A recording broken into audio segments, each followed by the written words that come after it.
سبحان اللہ. ونصلي ونسلم على سيدنا حبيبنا وشفينا مولانا وملجأنا ومأوانا محمد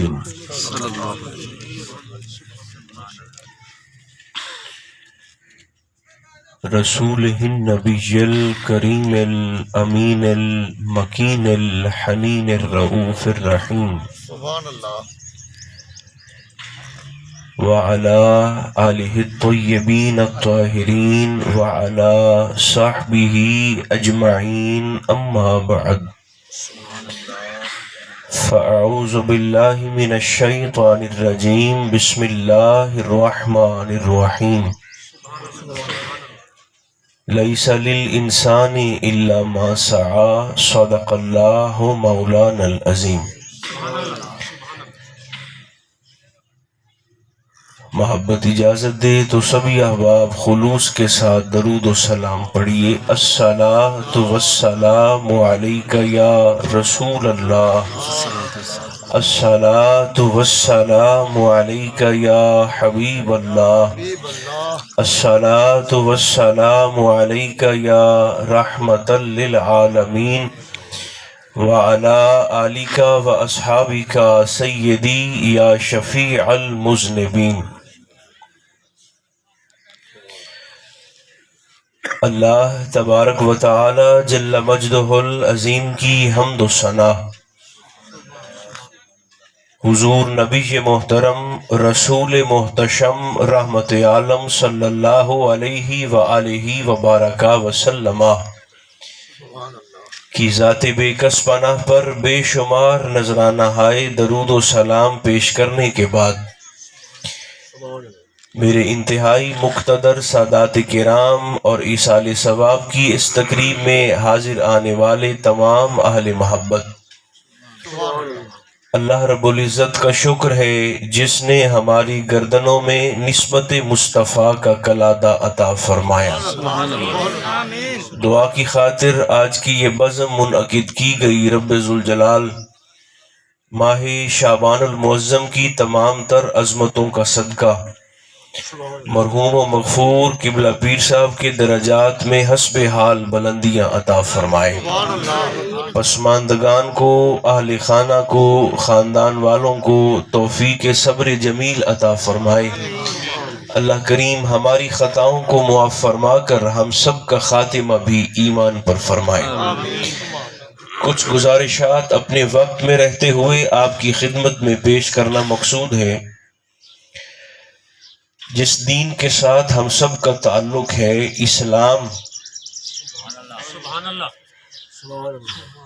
ادیان عالم میں وہ واحد دین ہے جو زندہ لوگوں کے ساتھ ساتھ مرنے والوں کے حقوق کی بات بھی کرتا ہے. یعنی اپنے ماننے والوں کو نہ صرف زندہ لوگوں کے بلکہ فوت شدگان کے حقوق کی ادائیگی پر بھی پابند کرتا ہے. عربی زبان کا ایک مقولہ ہے، الفضل ما شاہدت بہ الاعداء. فضیلت وہ ہے، عزت وہ ہے جس کو دشمن بھی تسلیم کرے. اب آپ حیران ہوں گے کہ ایک یہودی دانشور وہ اپنی کتاب میں اس بات کا اظہار کرتا ہے، مذہباً یہودی ہے، مگر وہ کہتا ہے کہ میت کو جو عزت اسلام نے دی ہے میں نے دنیا کے کسی اور مذہب میں نہیں دیکھی.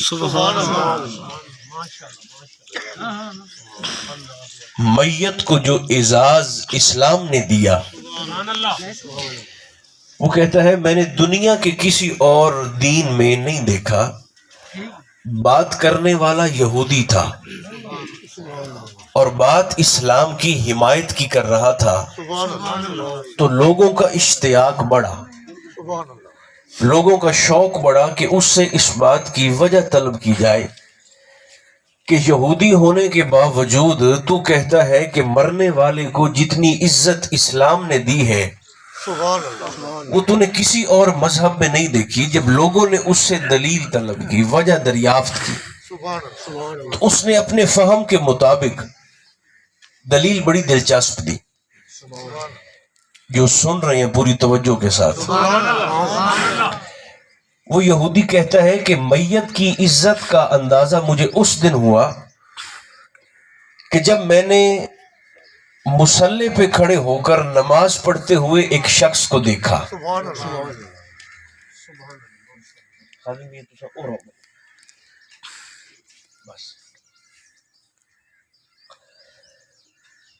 میت کی عزت کی دلیل دیکھیں جو اس یہودی نے دی. وہ کہتا ہے کہ میں نے ایک شخص کو مصلی پہ کھڑے ہو کر نماز پڑھتے ہوئے دیکھا. حکم یہ ہے کہ جو شخص مصلی پہ کھڑا ہو کر اللہ کی خاطر نماز پڑھ رہا ہو اس نمازی کے سامنے سے نہ گزرو. بولنے ایسا ہی ہے. اچھا، کسی شخص کا گزرنا تو ایک طرف، دین یہ کہتا ہے کہ اس نمازی کے سامنے کسی جاندار کی تصویر بھی نہ ہو. ہٹا دینے کا حکم ہے. جاندار کی تصویر کو بھی ہٹا دینے کا حکم ہے. اب وہ کہتا ہے کہ نماز اللہ کے لیے پڑھ رہا تھا تو حکم یہ ہے کہ اس نمازی کے سامنے سے تصویر کو بھی ہٹا دو.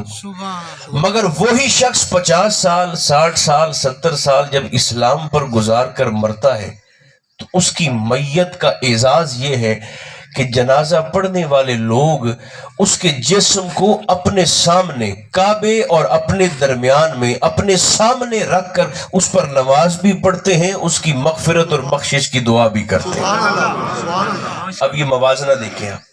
نماز اللہ کے لیے پڑھ رہا تھا جب تک تو سامنے تصویر بھی گوارا نہیں تھی، مگر وہی مومن جب اسلام پر مرتا ہے حالت ایمان میں تو جنازہ پڑھنے والے لوگ اس کے جسد خاکی کو اپنے سامنے رکھ کر اس پر نماز بھی پڑھتے ہیں، اس کی مغفرت کی دعا بھی کرتے ہیں. یہ تو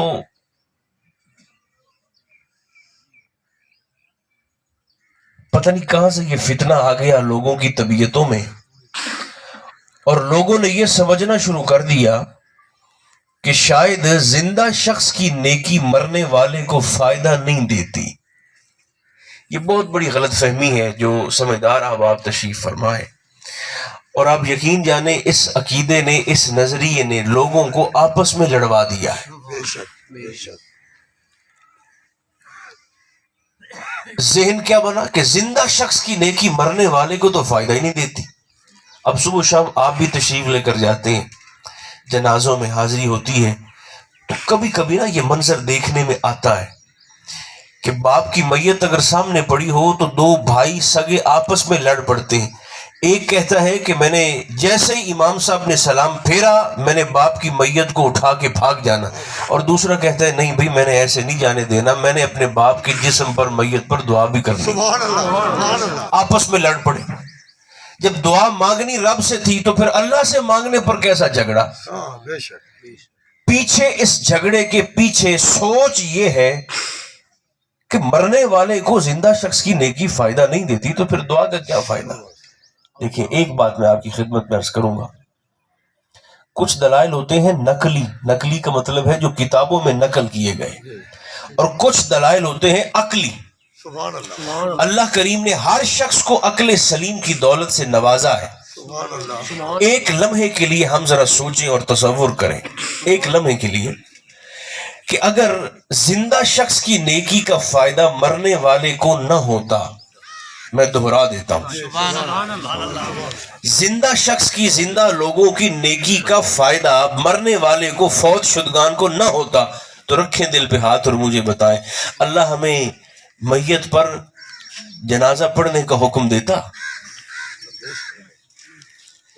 دیکھیں نا، اگر جنازہ پڑھنے والے زندہ ہیں اور وہ بیچارہ فوت ہو چکا ہے، اگر اس کو ہماری زندہ لوگوں کی نیکی کا فائدہ ہی نہیں ہے تو پھر اتنا تکلف کس بات کا کہ پہلے اس کو غسل دو، پھر پیسے خرچ کر کے کفن دو، پھر اعزاز کے ساتھ کندھوں پر اٹھا کر سفر کر کے لے آؤ، پھر گرمی ہو تب، سردی ہو تب، اپنے سروں کو ڈانپو قطاریں بناؤ اور 4 تکبیروں کے ساتھ پھر جتنی دعائیں تمہیں آتی ہیں تم جنازے میں پڑھ کر مرنے والے کے لیے دعا کرو۔ اگر اس سارے فعل کا میت کو فائدہ ہی نہیں ہے تو رب رسول نے مجھے اور آپ کو پھر خدا پناہ اس قدر تکلف میں کیوں ڈالا؟ ہرگز نہیں۔ 3 حدیثیں میں آپ کو عرض کر دیتا ہوں جلدی سے۔ پہلی حدیث مبارکہ، میرے اور آپ کے آقا فرماتے ہیں کہ جب کوئی شخص فوت ہو جائے تو اس کے جنازے میں اگر 100 لوگ مل کر مرنے والے کے لیے دعا کر دیں، جو بول سکتے ہیں وہ ضرور بول لیں کیونکہ سوچنے کا تو فائدہ نہیں ہے۔ کتنے لوگ؟ یہ پہلی حدیث پاک ہے، ترتیب دیکھیں حضور کی کریمی کی۔ 100 لوگ فرمایا مرنے والے کے جنازے میں شامل ہو کر دعا کر دیں، سرکار فرماتے ہیں ان 100 مومنین کی دعا کا صدقہ اللہ مرنے والے پر جنت کو واجب فرما دیتا ہے۔ نگاہ نبوت دیکھ رہی تھی کہ ہو سکتا ہے میرے کسی غلام کو جنازے کے ساتھ 100 لوگ میسر نہ آئیں، تو وہ کیا اللہ کے فضل سے محروم ہو جائے گا؟ نہیں، اس کے لیے سرکار نے دوسرے مقام پر دوسرا فرمان ارشاد کیا، فرمایا 100 لوگ ہیں بڑی اچھی بات ہے، 100 نہیں ہیں تو فرمایا کوئی بات نہیں حضور، اب فرمایا مرنے والے کے جنازے میں 40 لوگ مل کر دعا کر دیں۔ دوسرے مقام 40 لوگ جنازے میں شامل ہو جائیں، آقا فرماتے ہیں 39 آمینیں اللہ رد کر سکتا ہے، 40ویں اپنی بارگاہ میں ضرور میت کے حق میں قبول فرما دے۔ سرکار کی نگاہ کرم یہ بھی دیکھ رہی تھی کہ ہو سکتا ہے میرے کسی امتی کو، کسی غلام کو جنازے کے ساتھ 40 لوگ بھی نہ ملیں۔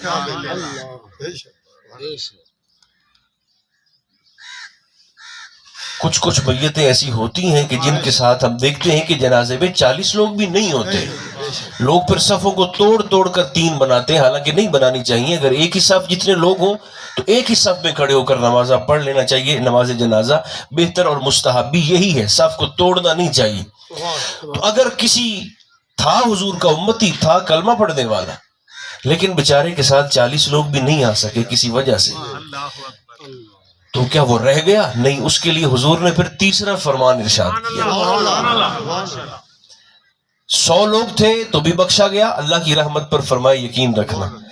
40 تھے تو بھی بخشا گیا، 40 بھی نہیں ہے تو سرکار نے فرمایا پھر بھی کوئی بات نہیں، مرنے والے کے پڑوس میں سے، ہمسائیگی میں سے، آقا نے فرمایا صرف 3 گھر میت کے نیک ہونے کی گواہی دے دیں۔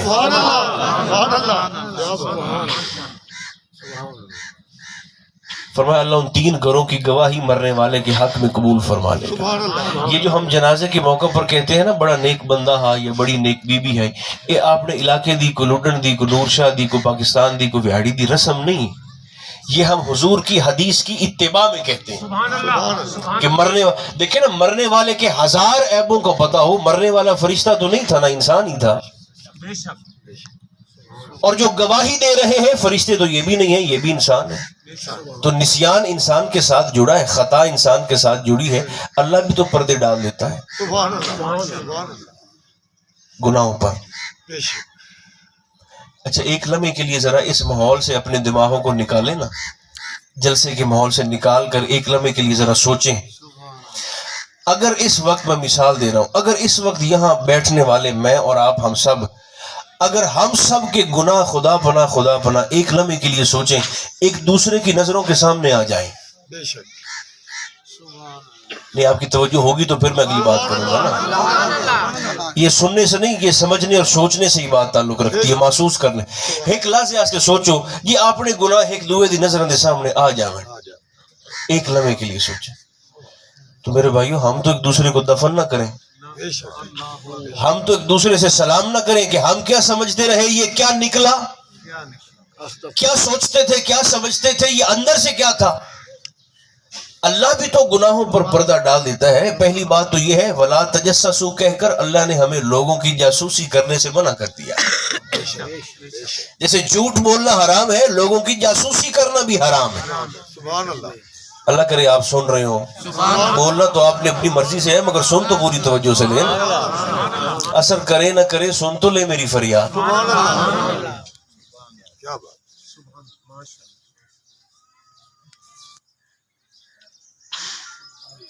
ایک صحابی حضور کی بارگاہ میں بھاگتا ہوا حاضر ہوا سبحان اللہ. اور سرکار سے کہتا ہے حضور دیکھیں نا آپ کا فلاں صحابی اپنے غلام کو مار رہا ہے غلام کو. آقا نے جلدی سے ممبر چھوڑا، مسجد چھوڑی، حضور تیزی سے چل کر تشریف لے گئے. دیکھا تو وہ صحابی واقعی غلام کو مار رہے تھے. آقا نے ہاتھ سے پکڑ کے چھڑوایا. سرکار نے فرمایا یار اس کو معاف کر دو، بیچارے کو کیوں مار رہے ہو؟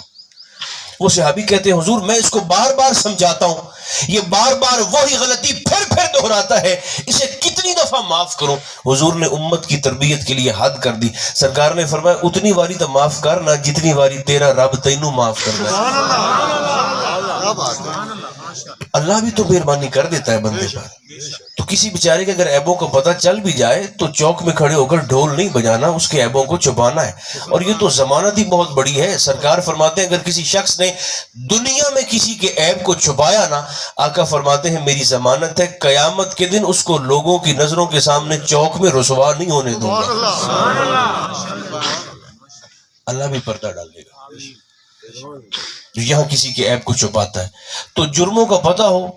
دیکھیں جو وفا کرنے والے ہوتے ہیں نا وہ غلطیوں کے باوجود بھی وفا کرتے ہیں. جو نبھانے والے ہوتے ہیں وہ اگلے کی خطاؤں کے باوجود بھی نبھاتے ہیں. اس لیے کہ نبھانے والا اگلے کو دیکھ کر نہیں نبھاتا، وہ اپنے آپ کو دیکھ کر نبھاتا ہے. اگلے نو ویکھتے نبھائی سا ہے نا، اگلے نو ویکھتے تو تعلق تو ایک قدم نہ چل لے، رابطہ تو ایک قدم نہ چل سکے اگر ہم اگلے کو دیکھ کر نبھانا شروع کر دیں یا نیت بنا لیں کہ بھئی جیسا وہ کرے گا نا ویسا ہم کریں گے. نہیں، بلیا او دی او جانے، سانو اپنی توڑ نبھاون دے. جو نبھانے والے ہوتے ہیں وہ انتظار نہیں کرتے، وہ اگلے کو نہیں دیکھتے، وہ جرم کو نہیں دیکھتے. دیکھیں نا اب رمضان شریف آ رہا ہے اور ہم ماہ مقدس میں داخل ہو رہے ہیں، تو ایسے زندہ لاشوں کی طرح میں اور آپ رمضان میں داخل نہ ہوں. کوشش کر کے ہمت کر کے رمضان کا مزہ بھی تو لینا. اب آپ بولتے نہیں ہیں تو میں آپ کو کیا سناؤں؟ ماہ مقدس کا مزہ بھی تو لینا چاہیے نا. اور مزہ ایسے آئے گا کہ اگر ابا جی ناراض ہیں تو پہلے باپ کو راضی کریں پھر رمضان میں داخل ہوں. ماں خفا ہے تو پہلے ماں کو مطمئن کریں پھر رمضان میں آئیں. بھائی خفا ہے تو بھائی کو راضی کریں پھر آگے ماہ مقدس میں رمضان میں داخل ہوں. جیسے یہاں سرکار کے ذکر میں کندھے سے کندھا ملا کر بیٹھے ہیں. مزہ تب ہے جب دل سے دل بھی مل جائے. یہ کوئی طریقہ ہے بھی کدھا سانجی ہیں تے زبانہ سانجی ہیں؟ کوئی نہیں. خون سانجے ہیں مگر دکھ سکھ سانجا نہیں ہے. یہ کوئی تماشا ہے؟ یہ کس کو دکھا رہے ہیں ہم؟ رب رسول کے سامنے تو تماشے نہیں چلتے. وہ تو دھوکے میں نہیں آتے، تو ہم یہ دھوکہ کس کو دے رہے ہیں؟ صرف اپنے آپ کو دے رہے ہیں. اس لیے پاکیزہ ہو کر ستھرے ہو کر جو لقمہ ہم کھائیں اس لقمے پر نظر ہو حلال ہے یا حرام ہے، پھر رمضان میں جائے. حضرت ابو ہریرہ رضی اللہ تعالیٰ عنہ ایک سفر میں حضور کے ساتھ تھے، تو فرماتے ہیں ہم ایک جگہ سے گزرے نا تو ایک شخص بڑا عاجزی کے ساتھ یا رب یا رب یا رب کہہ کر دعائیں کر رہا تھا. سرکار کی نگاہ کرم پڑی نا، حضور نے فرمایا جتنی دیر چاہے دعا مانگ لوے یہ قبول ہی کوئی نہیں ہوگی.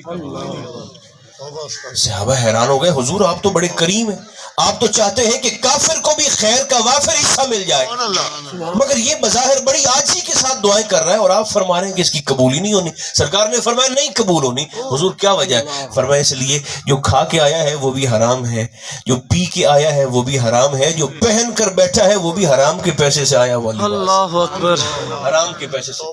تو فرمایا اس کا کیا قبول ہو؟ رزق حرام دعا کے پر کو کاٹ دیتا ہے، پہنچتی نہیں تو پھر قبول کیا ہوئے؟ جب دعا پہنچتی نہیں ہے تو پھر قبول کیا ہو؟ نہیں. جو بڑے بڑے گناہ ہیں کبائر ان کو چھوڑ کر تو پھر ہم ماہ مقدس میں داخل ہوں. اور اگر کسی کو معاف کرنا ہے تو بھی رمضان سے پہلے پہلے کریں. سبحان اللہ. اگر مجھے آپ اجازت دینا تو میں ایک بات کر دوں آپ کی خدمت میں. سبحان اللہ.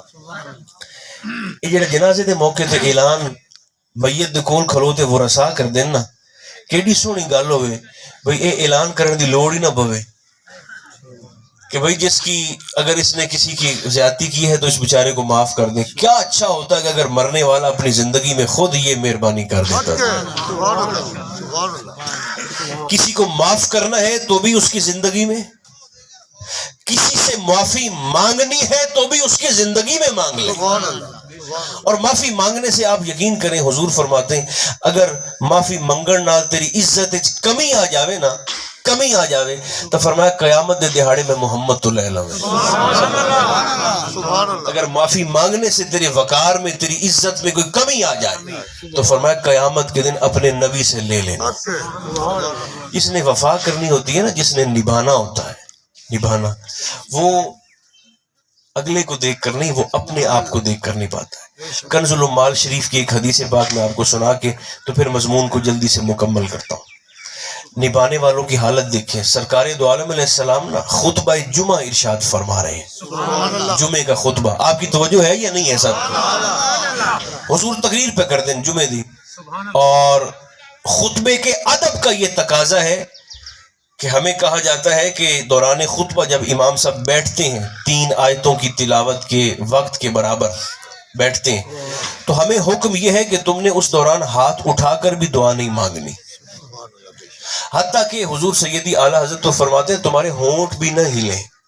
خطبے کا ادب یہ ہے, چونکہ جس نے قبول کرنی ہے وہ تو نیتوں کا حال بھی جانتا ہے. خطبے کا ادب یہ ہے کہ ہاتھ نہ اٹھے, ادب سے بیٹھے رہو, لب بھی نہ حرکت کریں. احترام خطبہ یہ ہے. مگر سرکار تقریر فرما رہے ہیں نا, تو حضور کے خطبے کے دوران ایک بندہ اٹھ کے کھڑا ہو گیا.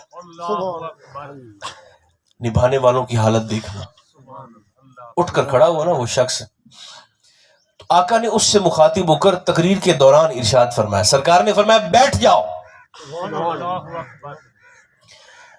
صحیح فرمایا تو اونو بیٹھ جاؤ.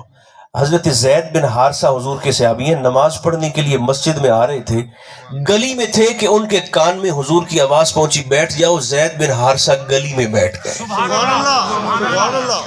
حضرت انس بن مالک 86 حدیثوں کے راوی ہیں, جوتا اتار کر مسجد کی صف میں داخل ہو رہے تھے نماز پڑھنے کے لیے, سرکار کی آواز کانوں میں پہنچی بیٹھ جاؤ. انس بن مالک جوتوں میں بیٹھ گئے. سبحان اللہ. مسجد کے پڑوسی ہیں حضرت مرثد بن ابی مرثد رضی اللہ تعالیٰ عنہ, وہ نماز جمعہ پڑھنے کے لیے گھر کے دروازے سے چلے اور نکلے. جیسے ہی دروازے میں پہنچے سرکار کی آواز کانوں میں آئی بیٹھ جاؤ. مرثد اپنے گھر کے دروازے میں بیٹھ گئے. سبحان اللہ. سبحان اللہ. جمعہ ہو گیا, سارا جہان نمازیں پڑھ کے چلا گیا حضور کی قدم بوسی کر کے. جب سارے چلے گئے نا تو یہ تینوں صحابہ بعد میں آئے سرکار کی خدمت میں. تو حضور نے تینوں کو دیکھ کر مخاطب ہو کر فرمایا بھی ہر شخص آیا ہے نماز پڑھنے کے لیے, تم تینوں کہاں پر تھے؟ بے خبر ہو جو غلاموں سے وہ آقا کیا ہے. فرمایا سارا جہان آیا نماز پڑھنے واسطے جمعے کی, تم تینوں کہاں پر تھے؟ زید نے کہا حضور میں تو آ رہا تھا, گلی میں تھا, آپ کی آواز آئی بیٹھ جاؤ, میں گلی میں بیٹھ گیا. انس نے کہا حضور میں تو جوتے اتار رہا تھا, آپ کا حکم سنا بیٹھ جاؤ, میں جوتوں میں بیٹھ گیا. مرثد نے کہا حضور میں بھی گھر سے چلا تھا, دروازے میں تھا, آپ کی آواز آئی بیٹھ جاؤ, تو میں سونے ابو وچ بہ گیا. حضور مسکرائے, سرکار نے فرمایا میں نے تم تینوں کو تو حکم نہیں دیا تھا. دست بستہ کہنے لگے حضور آپ نے کسی کا نام بھی تو نہیں لیا تھا. نبھانے والے تو ایسے نبھاتے ہیں. 9 سال کے تھے مولا علی شیر خدا. کتنی عمر ہے؟ زور سے بول دیں نا. 9 سال. کہ جب آپ کے والد گرامی جناب ابو طالب علیہ السلام نے اپنے گھر میں جلسہ توحید منعقد فرمایا, پہلی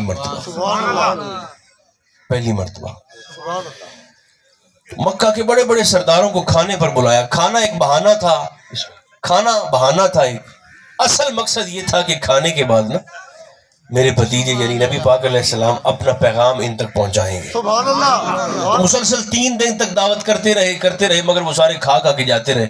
جب تیسرے دن جانے لگے نا تو جناب ابو طالب نے کندھے پہ ہاتھ رکھ کے نا ایسے ابو جہل کو نیچے دبا کے بٹھا دیا سبحان اللہ. اور کہا کہ یہاں بیٹھ کر نا اب ان کی بات سنو. سبحان اللہ. سبحان اللہ. جب بیٹھ گئے تو آپ نے حضور علیہ السلام سے مخاطب ہو کے عرض کیا کہ شہزادے اب آپ ان کو اپنا پیغام بتائیں اور سنائیں. سبحان اللہ. سبحان اللہ. نبھانے والوں کی حالت دیکھنا. آپ نے سرکار کھڑے ہو گئے. حضور نے فرمایا میں اللہ کا رسول ہوں اور یہ 360 جوٹے ہیں، یہ جنت ہے، دوزخ ہے، حساب کتاب ہے، فرشتے ہیں، قرآن ہے، معاملات ہیں. تو یہ ساری باتیں بتا کر نا سرکار نے فرمایا ہے کوئی تم میں سے جو میرا دین میں میرا ساتھ دے؟ سبحان اللہ. سارے بغلیں جھانکنے لگے، کوئی نہ بولا. جب کوئی نہ بولا تو مولا علی سب سے آخر میں بیٹھے تھے، دیوار کے ساتھ ٹیک لگا کر، 9 سال کی عمر، سب سے پیچھے بیٹھے تھے سبحان اللہ.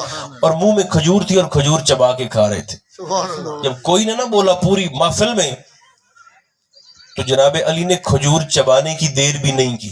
سبحان اللہ. وہ جیسی بھی تھی نا منہ میں اس کو نکال کر جیب میں ڈالا اور اچھل کر چھلانگ لگا کے کھڑے ہو گئے. تے پبا نے باہر پنجوں پہ کھڑے ہو کر نا حضور سے کہنے لگے انا ناصروں کا یا رسول، سبحان اللہ. انا حافظوں کا یا رسول. حضور میں آپ کے دین میں آپ کی مدد کروں گا اور میں آپ کی حفاظت کروں گا. 9 سال کا علی، 9 سال کی عمر میں جب لگی نا یاری تو خیر بچپن سے ہی لگ گئی تھی، چونکہ یعنی تربیت جو حضور کی گود میں پائی ہے سرکار مولا کائنات نے. بہرحال 9 سال کی عمر میں آپ کا یہ نعرہ مستانہ جب بلند ہوا نا، انا حافظوں کا یا رسول اللہ، انا ناصروں کا یا رسول اللہ. حضور میں آپ کا حافظ بھی ہوں، حفاظت کرنے والا، میں آپ کا ناصر بھی ہوں، مددگار بھی ہوں. سبحان اللہ. 9 سال کی عمر اور 63 سال کی عمر میں جب کوفہ کی جامع مسجد میں ابن ملجم بدبخت نے تلوار کی ضرب لگائی اور خون کی ایک دھار یہاں سے بہ کر جناب مولا کائنات کی داڑھی شریف سے نیچے آئی تو آپ نے خون اپنے ایسے ہاتھوں میں لیا، اپنا خون مبارک ایسے ہاتھوں میں لیا اور ایک کلمہ اپنی زبان پاک سے ادا کیا، فزت برب الکعبہ. سبحان اللہ. فرمایا وہ جو 9 سال سے میری یاری لگی تھی نا 9 سال کی عمر میں، آج 63 سال عمر میری ہو گئی. فرمایا فزت برب الکعبہ، کعبے کے رب کی قسم آج علی اپنی یاری میں کامیاب ہو گیا. ورنہ سرکار مولا کائنات کا ہی پورا خاندان تھا جنہوں نے کربلا میں قربانی دی، حضوری کا خاندان تھا. آج اگر یہاں کسی کے پاس ایمان کی دولت موجود ہے اور ہم اس طرح کھلے کھلے انداز میں یہاں پر بیٹھ کر ذکر کرنے کے قابل ہوئے ہیں تو یہ بھی حضور کے خاندان کا کوئی شک نہیں، امت پر ایک بہت بڑا دوسرا احسان ہے. بے شک. زور سے بولیں اس پر سبحان. تو اس لیے جو سادات ہیں نا ان کو تو زیادہ مہربانی کرنی چاہیے، سبحان اللہ. کیونکہ سیدوں کے لیے نیکی پر اجر بھی 2 ہیں اور گناہ پر ڈنڈے بھی 2 ہیں. 2 ہیں. جو سید ہیں حضور جڑے قریبی ہوندے ہیں نا انہاں تے سرکار باہر گھنا پیندے ہیں. سبحان اللہ. زور سے بولیں اس پر سبحان اللہ. اس لیے سید اگر نیکی کرتا ہے تو اس کے لیے اجر بھی 2 ہیں. سبحان اللہ. ایک اجر تو نیکی کا، دوسرا اجر حضور کے خون سے نسبت ہو کر اس نے نیکی کی. اور اگر گناہ کر لے، جرم کر لے تو پھر اس کو تھپڑ بھی 2 ہیں، سزا بھی ڈبل ہے، دوسرے سے دوہری ہے. اس لیے کہ ایک سزا تو اس کو گناہ کرنے پر اور دوسری سزا کہ تو نے حضور کے نبی کے خون کا حیا بھی نہیں کیا. اس پر سزائیں بھی دوہری ہیں، اجر بھی دوہرا. تو اگر وہ بالکل ٹھیک ہو کر رب رسول کے راستے پر چل پڑے نا تو بڑی جلدی وہ فقیری کے مقام تک پہنچ جاتا ہے اگر اس کی نیت میں اخلاص ہو. چونکہ نیت کا کھرا ہونا بھی بڑا ضروری ہے، خلوص کا ہونا بھی وہ جڑا بے ایمان بیٹھا نا وچ اے نہیں کھری ہون دیندا نفس انسان کا، جس کے متعلق خواجہ غلام فرید اپنے مریدوں سے پوچھا کرتے تھے کدے گھوڑے تے کاٹھی بھی پائی نہیں. خواجہ غلام فرید پوچھا کرتے تھے. تو یہ گھوڑا کہ جو ہر وقت اپنے سوار کو گرانے کے لیے، سموں کے نیچے روندنے کے لیے دا لاتے بیٹھا ہے گھات لگا کر، اور جہاں اس نے انسان کو کمزور دیکھا وہیں پہ حملہ کر دیتا ہے. ایسے یہ تو ایسے رگوں میں خون کے ساتھ ساتھ دوڑتا ہے رگوں میں. تو اس لیے نا احتیاط ہو. ایک خیال ہو، معاملات ہوں، لوگوں سے بھی حسن سلوک ہو، آپس میں بھی. بہرحال میں بات اب جلدی سے سمیٹتا ہوں. دیکھیں، ایک تو ہے کہ جو میں نے عرض کر دیا 3 احادیثیں. یہ بچہ کیا کہتا ہے؟ یہ سر کے مسئلہ ضرور حل کرنا. مسئلہ میں عرض کر دینا، لیکن پہلے میں حدیث پاک عرض کروں گا، اس کے بعد میں عرض کروں گا. پہلے یہ حدیث پاک سن لیں. سبحان اللہ. 3 احادیث پاک میں نے ترتیب سے عرض کی ہیں. ایک 100 لوگ دعا کریں تو مرنے والا بخشا گیا، 40 لوگ دعا کریں تو مرنے والا بخشا گیا، 40 بھی نہیں ہے، صرف 3 گھر میت کے نیک ہونے کی گواہی دے دیں تو بھی مرنے والا بخشا گیا. سبحان اللہ. سبحان اللہ. سبحان اللہ. اب یہاں میں اور آپ یہاں مصروفیات چھوڑ کے آئے ہیں تو اس کا محترم امام شاہ صاحب کو کوئی فائدہ بھی ہے یا ہم ایسے ہی آ کے بیٹھ گئے ہیں؟ سبحان اللہ. سبحان اللہ. بخاری شریف کی ایک حدیث پاک جلدی سے سن لیں بغیر وضاحت کے، تو اس کے بعد انشاءاللہ پھر ہم معاملات کو آگے چلاتے ہیں. پہلے خالص حدیث پاک، پھر اس پر کچھ محدثین کرام نے جو باتیں کی ہیں جن کا تعلق ہمارے یہاں بیٹھنے کے ساتھ ہے، وہ میں جلدی سے آپ کو سنا دیتا ہوں. حدیث پاک تو یہ ہے کہ میرے اور آپ کے کریم آقا علیہ السلام ہوں تو یہ بہانہ بھی کوئی نہیں نا کہ ہوں بگے حسن تو مرسائیں جی، موت تو سر پہ کھڑی. یہ بھی اللہ کی حکمتیں ہیں ویسے کہ جب انسان دنیا میں آتا ہے نا تو رو رہا ہوتا ہے. سبحان اللہ. اچھا وہ روندا پہ ہوتا ہے تو باقی سارا جہان خوشیاں پہ منے. سبحان اللہ. اب ان سے اگر کہا جائے کہ بھائی جس کے آنے کی خوشی تم منا رہے ہو اس سے تو پوچھ لو، وہ تو رو رہا ہے بیچارہ. اس وقت وہ کہتے ہیں کہ ہمیں آج اس کے رونے کی پرواہ نہیں ہے. سبحان اللہ. مگر وہ دنیا میں آنے والا جب بہترین اور شاندار زندگی گزار کر ایمان پر جاتا ہے نا، تو پھر جب روح نکلتی ہے تو وہ چارپائی پر لیٹا ہوا مسکرا رہا ہوتا ہے اور باقی سارا جہان رو رہا ہوتا ہے. تو اس وقت اس سے کہا جائے بھی اب آپ تو مسکرا رہے ہیں باقی سارے رو رہے ہیں، تو پھر وہ کہتا ہے کہ اب مجھے بھی ان کے رونے کی پرواہ کوئی نہیں. سبحان اللہ. کیا بات. ایک زبردست سی زندگی ایک ایمان کے ساتھ، ایک اخلاص کے ساتھ، ایک پیار کے ساتھ. زمین تے جیندہ رہنا کمال نہیں ہے، لوگوں کے دلوں میں زندہ رہنا کمال. حق ہے. سبحان اللہ. اور لوگوں کے دلوں میں بندہ زندہ رہتا ہے کس جلتے. بے شک. بے شک. مومن تکلیف سہنے والا ہوتا ہے، تکلیف دینے والا سبحان اللہ. نہیں ہوتا. سرکار تشریف لے کر جا رہے ہیں، جلدی سے عرض کر دیتا ہوں. تو آقا کا گزر ہوا ایک جگہ سے، وہاں پر 2 قبریں تھیں. 2 قبریں تھیں. سبحان اللہ. سرکار وہاں پہنچے نا تو حضور کے چہرے پاک کا رنگ بدل گیا، متغیر ہو گیا. آقا نے صحابہ سے فرمایا وہ جو سامنے کھجور کا درخت ہے، سرکار نے فرمایا اس کی ٹہنی توڑ کے لے آؤ. صحابی گئے، ٹہنی توڑ کر لائے. سرکار نے اس کو توڑ دیا یا چیر دیا، 2 ٹکڑوں میں تقسیم کر کے ایک ٹکڑا ایک قبر پر گاڑا یا رکھا، دوسرا ٹکڑا دوسری قبر پر گاڑا یا رکھا. آگے بڑھنے لگے تو صحابہ نے کہا حضور یہ ساری ہمیں ارشاد فرمائیں یہ کیا ہوا ہے. سبحان اللہ. اب سن، آقا فرماتے ہیں میں جیسے یہاں پہنچا نا، یہ حدیث پاک ہے، میں جیسے یہاں پہنچا تو میں نے دیکھا کہ دونوں قبر والوں کو عذاب ہو رہا ہے. پوری توجہ رکھیے گا، عذاب ہو رہا ہے. اور عذاب اس وجہ سے ہو رہا ہے کہ ایک غیبت کرتا تھا لوگوں کی اپنی زندگی میں، اور دوسرا پیشاب کے قطروں سے نہیں بچتا تھا، پاکی پلیدی کا خیال نہیں کرتا تھا. فرمایا میں نے کھجور کی ٹہنیاں توڑ کر اوپر رکھی ہیں، جب تک تر رہیں گی اللہ کا ذکر کرتی رہیں گی، اور ان کے ذکر کی برکت سے قبر والوں سے عذاب ٹلا رہے گا. سبحان اللہ. سبحان اللہ. یہ کہہ کر حضور تو آگے تشریف لے گئے آگے.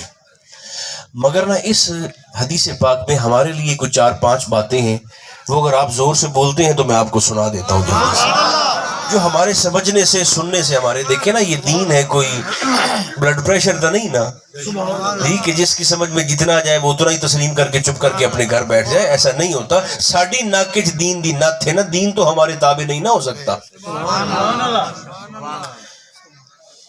پہلی بات، آقا کا اس جگہ پر تشریف لانا، سبحان اللہ. سارے جڑ جائیں ممبر شریف کے ساتھ، اور سرکار کا دیکھنا کہ دونوں قبر والوں کو عذاب ہو رہا ہے. پہلی بات محدثین کرام فرماتے ہیں یاد رکھ لو، کیا فرماتے ہیں؟ عذاب قبر برحق ہے. سبحان اللہ اس کا مذاق نہیں اڑانا چاہیے کہ مکوڑے تھے کہ کیڑے تھے کیا نظام تھے کیا. عذاب قبر برحق ہے, اس سے اللہ کی پناہ مانگنی چاہیے, اس کا مذاق نہیں اڑانا چاہیے. ایک عذاب قبر. دوسرا, آقا علیہ السلام نے دیکھا کہ دونوں کو عذاب ہو رہا ہے. دوسری بات یہ ہے ہمارے عقیدے کی جان. نبی پاک علیہ السلام اس وقت موجود تھے عالم دنیا میں, سبحان اللہ اور دونوں قبر والے موجود تھے عالم برزخ میں. سبحان اللہ سرکار نے دنیا سے دیکھا کہ دونوں قبر والوں کو عذاب ہو رہا ہے. دوسری بات یہ پتہ چلی جو نبی دنیا میں رہ کر قبر والوں کو دیکھ سکتے ہیں وہ رسول آج اپنی قبر شریف میں رہ کر دنیا میں اپنے غلاموں کو بھی ملاحظہ فرما سکتے ہیں. یہ اوگل عقل چمدیت یہ بھی آمنی چاہیے. جو رسول دنیا میں رہ کر قبر والوں کو دیکھتے ہیں وہ آج گنبد خضرا میں رہ کر دنیا میں اپنے غلاموں کو بھی ملاحظہ فرما سکتے ہیں. النبی اولیٰ بالمؤمنین من انفسہم. سبحان اللہ اللہ فرماتا ہے اتنی تمہاری جانیں بھی تمہارے قریب نہیں ہے جتنا میرا حبیب تمہارے قریب ہے. سبحان اللہ یہ تو اللہ فرماتا ہے نا. حضور کیا فرماتے ہیں؟ سرکار فرماتے ہیں میرا کوئی بھی امتی زمین پر کسی بھی جگہ پر پیدل چل کے جا رہا ہو اور اس کے پیر میں کانٹا چپ جائے, آقا فرماتے ہیں اسے تکلیف بعد میں ہوتی ہے, پہلی درد کی آواز گنبد خضرا سے نکلتی سبحان ہے. اللہ اتنے قریب ہیں. دور تو آسان ہو جانے ہیں نا, حضور تو نزدیک ہے ہر امتی کے. دوسری بات. تیسری بات یہ, آقا نے صرف یہ نہیں دیکھا کہ دونوں کو عذاب ہو رہا ہے, حضور نے عذاب کی وجہ بھی بتائی ہے. سبحان اللہ بے شک بولیں بتائیے کہ نہیں بتائی؟ ایک غیبت کرتا تھا, دوسرا پیشاب کے قطروں سے نہیں بچتا تھا. اب یہ سمجھ لیں عذاب ہو رہا ہے یہ تھا ان دونوں کا حال ہو رہا ہے. سبحان اللہ جس وجہ سے عذاب ہو رہا ہے وہ تھا ان دونوں کا ماضی. جب زندگی میں تھے تو یہ کرتے تھے دنیا میں, جس وجہ سے عذاب ہو رہا ہے.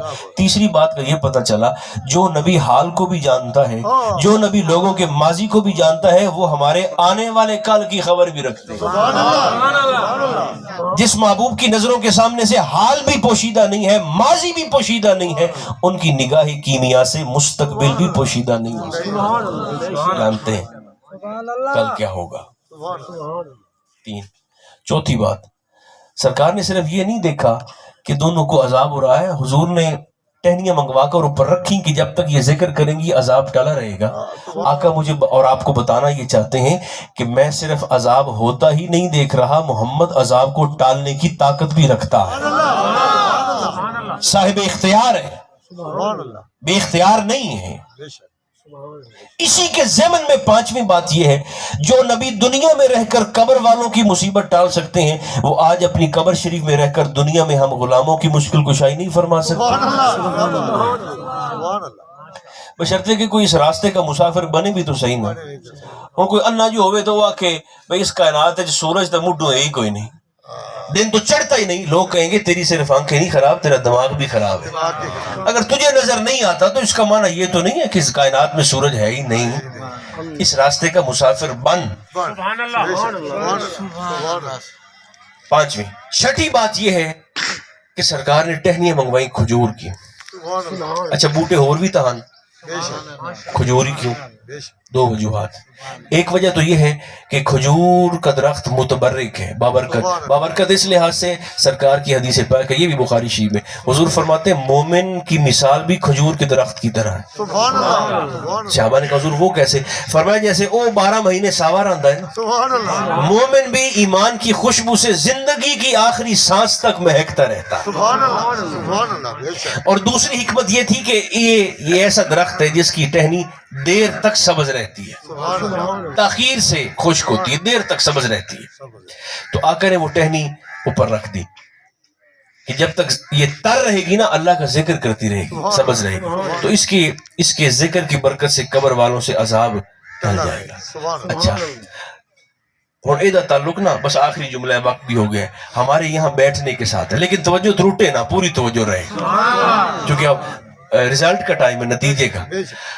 اچھا اگر کھجور دیاں بے جان ٹانیاں ادھے ادھے فٹ دیاں، سبحان اللہ سبحان اللہ کھجور کی بے جان شاخیں اگر اللہ رسول کا ذکر کریں تو ان کے ذکر کی برکت سے تو قبر والوں سے عذاب ٹل جائے سبحان اللہ تے جے جیندے جاگ دے 6 فٹ دے حضور دے امتی مومن بہ تے رب رسول دا ذکر کرن تو او تا بابے امام شاہ صاحب نو کوئی نہیں پڑھنا نا۔ بے شک اپنے سبحان اللہ سبحان اللہ یہ کیسی باتیں کرتے ہیں آپ سبحان اللہ کہ آپ نے ایک بے مقصد سی محفل منعقد کر لی ہے؟ خدا کا خوف کرنا چاہیے۔